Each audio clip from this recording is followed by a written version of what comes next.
সরকার বাংলাদেশে প্রথমবারের মতো সরকারি ফার্মেসি চালু করতে যাচ্ছে, যা দরিদ্র ও মধ্যবিত্ত মানুষের জন্য বড় স্বস্তির বিষয়।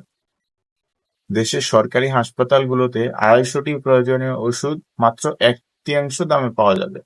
যেখানে বাজারে ওষুধের দাম 100 টাকা, সেখানে সরকারি ফার্মেসিতে সেটা মাত্র 33 টাকা 33 পয়সায় মিলবে।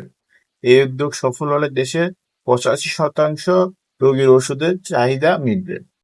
সরকার ইতিমধ্যে বছরে 13,000 কোটি টাকার ওষুধ কিনছে।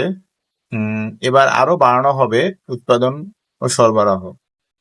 তবে সবচেয়ে বড় চ্যালেঞ্জ হলো অব্যবস্থাপনা আর চুরি ঠেকানো। এই জন্য খুব সম্ভবত পুরো সিস্টেম ডিজিটাল করা হবে। আর আমরা চাই ভালো উদ্যোগগুলো সফল হোক। সমালোচনা থাকতেই পারে, কিন্তু যা ভালো তা প্রচার করা, উৎসাহ দেওয়া আমাদের সবার দায়িত্ব।